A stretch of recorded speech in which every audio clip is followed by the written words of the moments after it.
आपका एबीपी गंगा में। आप देख रहे हैं पहाड़ प्रभात और मैं हूं आपके साथ आयुषी नेगी। और बुलेटिन की शुरुआत करेंगे एक बड़ी खबर के साथ। टिहरी से बड़ी खबर है। टिहरी के घनसाली में बादल फटने की सूचना मिल रही है। नैलचामी इलाके में बादल फटा है। नैलचामी में उफान पर बरसाती नदी आ गई है। किसानों की खेती की जमीन को नुकसान पहुंचा है और पेयजल लाइनों के साथ रास्ते भी क्षतिग्रस्त हुए हैं। तो ये बड़ी खबर, टिहरी के नैलचामी में बादल फटने की जानकारी मिल रही है, जिससे जो नदी है वो भी अपने उफान पर है और किसानों की खेती की जमीन को नुकसान पहुंचा है। साथ ही साथ पेयजल लाइनों के साथ जो रास्ते हैं, जो मुख्य मार्ग हैं, वो भी क्षतिग्रस्त हो गए हैं।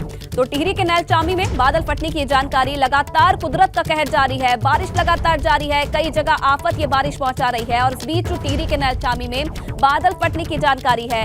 इसके बाद जो बरसाती नदी है वो भी उफान पर आ गई है, जो कि लोगों के लिए और भी परेशानी बढ़ा रही है। खेती की जमीन को नुकसान पहुंचने लगा है। पेयजल लाइनों के साथ साथ जो मुख्य मार्ग हैं, जो रास्ते हैं, वो भी क्षतिग्रस्त हो गए हैं। ग्राम पंचायत थारती में ये बादल फटा है, इससे जो अभी तक यहाँ पर कोई जान माल का नुकसान नहीं हुआ है, न ही किसी की अभी ऐसा कोई जनहानि की कोई सूचना नहीं है। लेकिन जो सिंचित भूमि है, काफ़ी तबाही हुई है सिंचित भूमि की, और जिस प्रकार से लगातार बारिश हो रही है, इससे कहीं ना कहीं लोग अभी खतरे में हैं।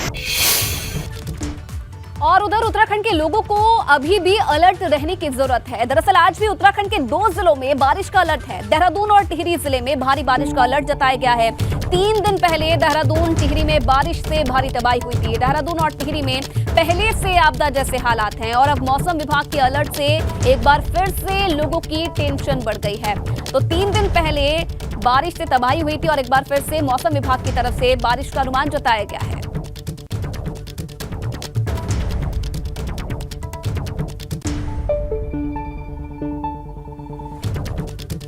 और चलिए फिलहाल तमाम खबरों पर जानकारी देने के लिए रवि कैंतुरा इस वक्त सीधा लाइव हमारे साथ जुड़ रहे हैं। रवि, बारिश लगातार तबाही मचा रही है। एक तरफ मौसम विभाग की तरफ से अलर्ट भी जारी किया गया है, दूसरी तरफ टिहरी में मौसम जो बादल फटने की जानकारी भी मिल रही है। क्या कुछ और जानकारी आपके पास है? कितना नुकसान हुआ है? क्या कोई जनहानि हुई है? इसमें क्या जानकारी मिल रही है? बिल्कुल आयुषी, देखिए टिहरी क्षेत्र के घनसाली की अगर हम बात करें तो वहाँ पर नैलचामी और यहाँ तक कि चिराबटिया एक वहाँ पर जगह है, वहाँ तक बादल फटने के बाद जो नदियाँ हैं वो अपने उफान पर आ गई हैं और इस तरीके की सूचनाएं मिल रही हैं कि लगातार वहाँ पर जो खिलखिलाते खेत थे किसानों के, वो पानी में बह गए हैं। फिलहाल अभी जनहानि की कोई ऐसी खबर नहीं है, लेकिन जो नुकसान हुआ है, खेती का काफ़ी नुकसान वहाँ पर हुआ है और जो नदी किनारे जो वहाँ पर भी घर है वो पूरी तरीके से खतरे की जद में आ गए हैं। तकरीबन सुबह 7:30 बजे के करीब बताया जा रहा है कि वहाँ पर बादल फटा, जिसके बाद जो वहाँ की जो नदियाँ हैं वो पूरी तरीके से अपने उफान पर हैं और कई खेतों को अपने साथ बहा ले गई हैं। अभी शुक्रवार की रात की अगर बात करें तो देहरादून और टिहरी जिले में जिस तरीके से भीषण आपदा आई, उसमें अभी भी कई लोग मलबे में दबे हुए हैं और कई घर जमींदोज हो गए थे, बड़ा नुकसान हुआ है। तो वहाँ पर जहाँ रेस्क्यू कार्य जारी है, वहीं आज फिर से इन 2 जिलों के लिए मौसम विभाग ने हाई अलर्ट जारी किया है, जिसमें देहरादून और टिहरी है। टिहरी में इस हाई अलर्ट के बाद तस्वीरें भी सामने आने लगी हैं कि किस तरीके से बादल फटने जैसी घटनाएं हैं। और या फिर हम नरेंद्र नगर ऋषिकेश मार्ग की बात करें तो वहाँ पर भी बड़े बड़े बोल्डर्स आने के बाद ये जो रास्ता है ये भी फिलहाल अभी आवाजाही के लिए बंद हो गया है। तो ऐसे में ये लगातार जो आफत की बारिश है वो उत्तराखंड में बरस रही है। देहरादून में इस वक्त मैं हूँ, यहाँ पर बात करें तो बारिश का जो सिलसिला है वो रात से ही जारी है और लगातार बारिश हो रही है। तो ऐसे में हम कह सकते हैं कि इन 2 जिलों में आज बहुत ज़्यादा लोगों को सतर्क रहने की ज़रूरत है और इसके साथ ही जो यातायात है उसको तो बिल्कुल ना करें, क्योंकि जिस तरीके से पहाड़ों पर बारिश हो रही है उससे लैंडस्लाइड की घटनाएं बहुत ज़्यादा बढ़ेंगी और कई जगह हम देख भी रहे हैं कि जो सड़कें हैं वो बाधित हो भी गई हैं। इसके अलावा अगर मैदानी जिले में कहीं ना कहीं रवि, जो आज का दिन है वो काफी चुनौती भरा होने वाला है प्रशासन के लिए भी और लोगों को समझने की जरूरत है कि सावधानी बरते। बहुत धन्यवाद आपका तमाम जानकारी देने के लिए। चलिए आगे बढ़ेंगे तो टिहरी की डीएम ने करीब 15 किलोमीटर का पैदल सफर तय करके आपदाग्रस्त इलाकों का निरीक्षण किया है। डीएम ग्वाड़ गांव पहुंची और हालातों का जायजा लिया। इस बीच ग्वाड़ गांव में लापता 5 लोगों में एक और शव मिल गया है, मगर 4 लोग अभी भी लापता है, जिनकी मलबे में तलाश की जा रही है। तो वहीं कोठार गांव की एक महिला का शव भी बरामद कर लिया गया है। तो मौके की तस्वीरें आप देखिए। डीएम ने आज ग्वाड़ गांव का निरीक्षण किया है। जिस तरीके से 3 दिन पहले बारिश ने तबाही मचाई थी, उसका निरीक्षण करने के लिए डीएम आज इन गांव में पहुंचे। आपको जैसे जानकारी मिल गई होगी कि हमारे जो गोदी के कोठार है वहाँ पे भी एक हमें जो मृतक थी उनकी भी हमें बॉडी मिल गई है और एक हमारे जो ग्वाड़ गांव के थे उनकी भी हमें मिल चुकी है। बिकॉज नीचे से कार्य चल रहा है तो हमने सोचा था कि आज ऊपर के भी जो गांव आपदा से जो ग्रस्त हुए हैं उनको भी उनका भ्रमण कर लिया जाए। तो उस संबंध में हमने सतेंगल में, आपके घेना में, आपके ताल में और हमारे ये पातालगढ़ में हमने आज देखा है। यहाँ पे ग्रामीण हैं, अपने अपनी प्रॉब्लम्स उन्होंने हमें बताई है, उस पर जल्दी कार्रवाई की जा रही है। और चलिए आगे बढ़ेंगे, अब रुक करेंगे एक और बड़ी खबर का। तो देहरादून से बड़ी खबर आपको बता दें तो आज धामी कैबिनेट की एक अहम बैठक होने वाली है। सीएम धामी की अध्यक्षता में सचिवालय में यह बैठक होगी। शिक्षा, स्वास्थ्य, रोजगार से जुड़े कई फैसले संभव माने जा रहे हैं। सीएम धामी की अध्यक्षता में सुबह 11 बजे ये बैठक होगी और कई बड़े फैसलों पर कैबिनेट बैठक में मुहर भी लग सकती है। तो सुबह 11 बजे सचिवालय में ये अहम बैठक होने वाली है। सीएम पुष्कर सिंह धामी की अध्यक्षता में ये बैठक होगी।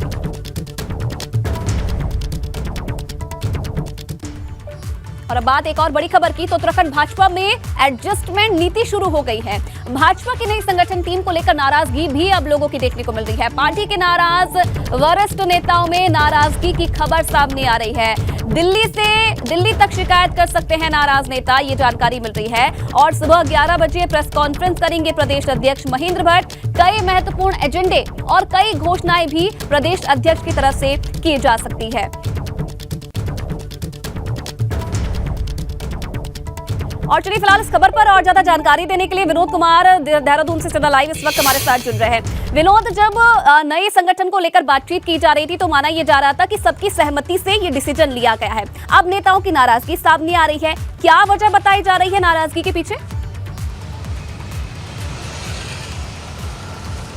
बिल्कुल आयुषी, देखिए भाजपा प्रदेश संगठन की तरफ से जिस तरह से कार्यकारिणी का गठन हुआ है और आपको बता दें कि लगातार इस कार्यकारिणी को लेकर बड़ा मंथन दिल्ली से लेकर देहरादून में रहा, लेकिन अब कार्यकारिणी में जिस तरह से लोगों को एडजस्ट किया गया है और ख़ासकर जो वरिष्ठ नेता थे उनको बाहर का रास्ता दिखाया गया है, तो एक थोड़ी सी नाराज़गी देखने को मिल रही है। जो वरिष्ठ नेता थे उनमें कहीं ना कहीं थोड़ी नाराज़गी देखने को ज़रूर मिल रही है और जानकारी ऐसी भी मिल रही है कि वो दिल्ली जाकर दिल्ली दरबार में अपनी शिकायत दर्ज करा सकते हैं, क्योंकि खासकर पूर्व विधायक को ही इस पूरे कार्यकारिणी में एडजस्ट किया गया है। कई ऐसे पूर्व विधायक हैं जिनको एडजस्ट किया गया है और इसके अलावा अगर बात करें तो कई ऐसे चेहरे हैं जिनको बाहर का रास्ता दिखा दिया गया है और जानकारी ऐसी मिल रही है कि एडजस्ट नीति जो अभी संगठन की है वो जारी है। किस तरीके से अभी देखने वाली बात होगी कि क्या नाराज़गी किन किन नेताओं की देखने को मिलती है, वो उसका इंतजार जरूर करना होगा। लेकिन एक असंतोष की स्थिति जरूर नेताओं में है, क्योंकि वरिष्ठ नेता हैं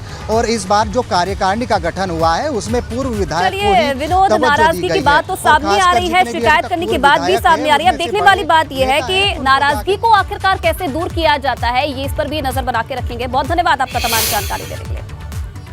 तो देखिए, दिल्ली दौरे के दौरान सीएम पुष्कर सिंह धामी की केंद्रीय मंत्री ज्योतिरादित्य सिंधिया से भी मुलाकात हुई है। इस दौरान उत्तराखंड की हवाई सेवाओं को लेकर बातचीत हुई। मुख्यमंत्री ने हिंडन से पिथौरागढ़ हवाई सेवा को लेकर बातचीत की है। इसके साथ ही सीएम धामी ने राज्यसभा सांसद अनिल बलूनी से शिष्टाचार भेंट की है। मौके की तस्वीरें भी आप देखिए, ज्योतिरादित्य सिंधिया से मुलाकात की, हवाई सेवाओं को लेकर बातचीत हुई है। दूसरी तरफ अनिल बलूनी से भी शिष्टाचार की मुलाकात सीएम पुष्कर सिंह धामी की तरफ से की गई। का जो हमारा एयरपोर्ट है उस एयरपोर्ट को अंतर्राष्ट्रीय स्तर का एयरपोर्ट बनाने के लिए कुछ मैंने उनसे अनुरोध किया है कि अंतर्राष्ट्रीय स्तर का एयरपोर्ट बनना चाहिए। उसके लिए पहले सर्वे भी हो चुके हैं, तो उन्होंने अपने यहाँ से जो भी कार्रवाई है उसको करने का आश्वासन दिया है। साथ में कुछ वन भूमि हस्तांतरण का मामला है तो वो माननीय वन मंत्री जी से भी इस मामले में मैं भेंट करूँगा। इसके साथ साथ जो पंतनगर का एयरपोर्ट है, पंतनगर के एयरपोर्ट को फिर से उसका सर्वे होगा और चूँकि उसमें कोई भी बस्ती या कोई भी जो पहले से वहाँ पर बसे हुए लोग हैं उनको नहीं हटाया जाएगा, उसका विस्तारीकरण किया जाएगा। उसको भी जो है बड़ा अंतर्राष्ट्रीय स्तर का हवाई अड्डा बनाने के लिए उस पर भी काम होगा। माननीय मंत्री जी ने हमको अभी अपने अधिकारियों को निर्देश दिया है। पिथौरागढ़ की जो एयर स्ट्रिप है उसमें 30 सितंबर तक वहाँ पर नियमित रूप से हवाई सेवा चले, क्राफ्ट चले। उसके लिए 30 सितंबर तक कंपनियों को अवार्ड हो जाएगा और उसके बाद ज्वाइंट वेंचर में भारत सरकार और राज्य सरकार दोनों मिलकर उस पर एयरपोर्ट का निर्माण भी होगा और एयरपोर्ट चलाने की आगे की कार्रवाई होगी। चलिए आगे बढ़ेंगे, बात करेंगे कांग्रेस की। तो आज अल्मोड़ा में कांग्रेस का सत्याग्रह, पूर्व सीएम हरीश रावत आज उपवास रखेंगे। मुंशी हरि प्रसाद शिल्प उन्नयन उन्नयन संस्थान का कार्य बंद होने पर धरना देंगे। सरकार के खिलाफ उपवास और धरना प्रदर्शन होगा। हरीश रावत के अलावा कई बड़े जो कांग्रेस नेता हैं वो भी इसमें शामिल होंगे। तो ये बड़ी खबर, हरीश रावत की तरफ से आज धरना प्रदर्शन किया जाएगा, उपवास रखा जाएगा और सरकार के खिलाफ ये प्रदर्शन हरदा की तरफ से किया जाएगा। और चलिए आगे बढ़ेंगे तो उत्तराखंड के लोगों के लिए एक अच्छी खबर है। किच्छा ने एम्स के सैटेलाइट सेंटर के लिए जमीन हस्तांतरित हो गई है और खुरपिया फार्म की जमीन में 100 एकड़ जमीन एम्स के लिए दी गई है। भूमि हस्तांतरित होने के बाद अब केंद्र सरकार की निर्माण एजेंसी इस पर निर्माण काम शुरू कर देगी। 500 करोड़ की लागत से एम्स का निर्माण होगा और इसमें 2 साल का समय लगेगा। चयनित की गई थी जिसका शासनादेश हुआ था, उसी जमीन को आज जिलाधिकारी महोदय के निर्देश पर यहाँ पे डायरेक्टर साहब एम्स के पत्र के क्रम में आज इनको जो है उपलब्ध करा दिया गया है। अब अग्रिम प्रक्रिया जो है संबंधित उनके द्वारा निष्पन्न की जाएगी। तो एम्स के लिए सैटेलाइट सेंटर के लिए जमीन हस्तांतरित हो गई है। 100 एकड़ जमीन सैटेलाइट सेंटर के लिए हस्तांतरित हो गई है और अब इंतजार है कब केंद्र की तरफ से निर्माण को मंजूरी मिलेगी और जो निर्माण कार्य है वो शुरू होगा। 100 एकड़ जमीन सैटेलाइट सेंटर के लिए हस्तांतरित हुई है। आपको बता दें कि निर्माण इसमें 2 साल का समय लग सकता है। और उधर उत्तराखंड परिवहन निगम में ड्राइवर और कंडक्टर की भर्ती को लेकर पहले ही सवाल खड़े होने लगे हैं। दरअसल हल्द्वानी में परिवहन निगम से जुड़े कर्मचारियों ने धरना दिया। कर्मचारियों का कहना है कि पहले उन्हें अस्थायी किया जाना चाहिए और फिर भर्ती प्रक्रिया पर बात होनी चाहिए। उत्तराखंड परिवहन निगम के कर्मचारी आग बबूला है। नाराजगी इस बात को लेकर है कि परिवहन निगम में आउटसोर्स के जरिए ड्राइवर और कंडक्टर की भर्ती की जा रही है। इसी को लेकर हल्द्वानी में उत्तरांचल रोडवेज कर्मचारी यूनियन ने धरना दिया। 2968 आदमी कार्यरत हैं जिन्हें माननीय उच्च न्यायालय द्वारा भी समान वेतन, समान कार्य और नियमितीकरण के आदेश दिए गए हैं। तो यूनियन की ये मांग है कि न्यायालय के आदेशों का पालन कर पहले जो पूर्व कार्यरत कर्मचारियों को नियमित किया जाए, उसके बाद परिवहन निगम में भर्ती की जाए। इसी के साथ साथ अगर मैनेजमेंट और निगम प्रबंधक हमारी बातों पर अगर नहीं मानता तो 31 तारीख को जो है सभी कर्मचारी परिवहन निगम के बाह में काली पट्टी बांधकर कि मैं एजेंसी प्रथा का विरोध करता हूं करके हमारे सभी चालक परिचालक मार्ग पर जाएंगे और ड्यूटी करेंगे। परिवहन निगम में ड्राइवर और कंडक्टर की भर्ती के लिए प्राइवेट कंपनी को टेंडर दिया गया है। निगम में चालक और परिचालकों की भर्ती आउटसोर्स कंपनी के माध्यम से की जा रही है। उपनल के माध्यम से हम जनरल लोगों की नियुक्ति नहीं कर सकते, पीआरडी के माध्यम से बिना ट्रेनिंग वालों की नियुक्ति नहीं कर सकते और अन्य संस्थाओं का भी आजकल हाल आप देख रहे हैं। मगर मैं अपने प्रदेशवासियों को, अपने बेरोजगारों को ये विश्वास दिलाता हूँ कि यदि हमको आउटसोर्सिंग से ही करने की मजबूरी होगी तो पहली प्राथमिकता उत्तराखंड के बेरोजगारों की होगी। 100% लोग उत्तराखंड के बेरोजगार आएंगे। हो सकता है उसमें कुछ मृत्यु आश्रित के बच्चों को भी हम समायोजित करेंगे और जो भी होगा उत्तराखंड के हित में होगा। कर्मचारियों का कहना है निगम में पहले से ही 3500 से ज्यादा कर्मचारी विशेष श्रेणी और संविदा पर तैनात है। सरकार को पहले उन्हें स्थायी नौकरी देनी चाहिए। कर्मचारियों ने चेतावनी दी है, अगर सरकार अब भी नहीं मानी तो 2 सितंबर को पूरे प्रदेश में कार्य बहिष्कार किया जाएगा। एबीपी गंगा के लिए हल्द्वानी से अंकित साह के साथ देहरादून से पंकज राणा की रिपोर्ट। बढ़ेंगे आगे तो राज्यपाल गुरमीत सिंह और सैनिक कल्याण मंत्री गणेश जोशी ने गुनियाल गांव पहुंचकर सैन्य धाम का निरीक्षण किया। गुनियाल गांव में सैन्य धाम का निर्माण हो रहा है। इसके लिए सैनिकों की आंगन की मिट्टी को लाया गया था और उसी सैन्य धाम के निर्माण में इस्तेमाल किया जा रहा है। राज्यपाल गुरमीत सिंह का कहना है कि यह धाम आने वाले वक्त में युवाओं को प्रेरणा देगा। और इसी बीच एक बड़ी खबर आ रही है रुद्रप्रयाग से, जहां बारिश के कारण नदियों का जलस्तर बढ़ने लगा है। जखोली ब्लॉक में बारिश से नुकसान हुआ है। मखेत गांव का शिव मंदिर में पानी भर गया है। ट्यूंखर गांव में बारिश और भूस्खलन से काफी नुकसान हुआ है। तो लगातार जगह जगह बारिश आफत बरसा रही है।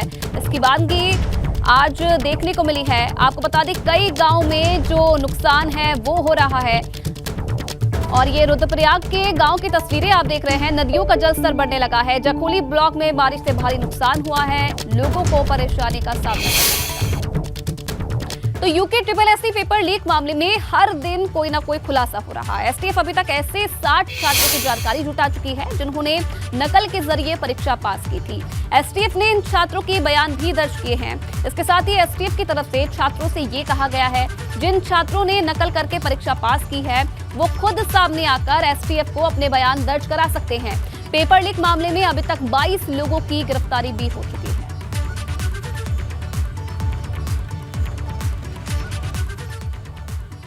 और उत्तरकाशी के मुस्टिक सौड़ हरि महाराज के दूध गानू मेले में बड़ी संख्या में ग्रामीण पहुंचे हैं। इस दौरान लोगों ने हरि महाराज का आशीर्वाद लिया।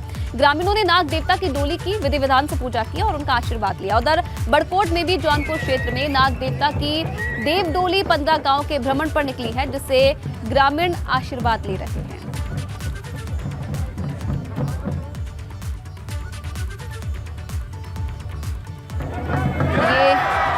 मेले का आयोजन किया गया है दूध गाडू मेला इसे कहा जाता है। बड़ी संख्या में ग्रामीण इस मेले में पहुंचे हैं और इस दौरान लोग हरि महाराज का आशीर्वाद लेने पहुंचे। नाग देवता की डोली की विधि विधान से पूजा की जाती है, उनका आशीर्वाद लिया जाता है।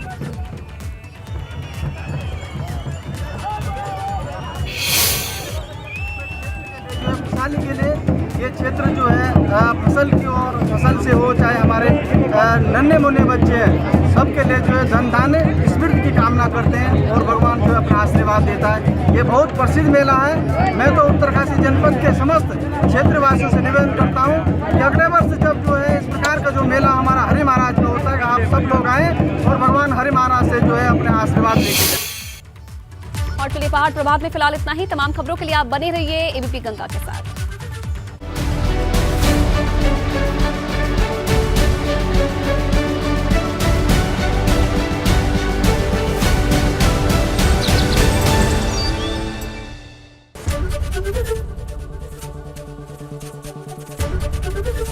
एबीपी गंगा, खबर आपकी, जुबान आपकी।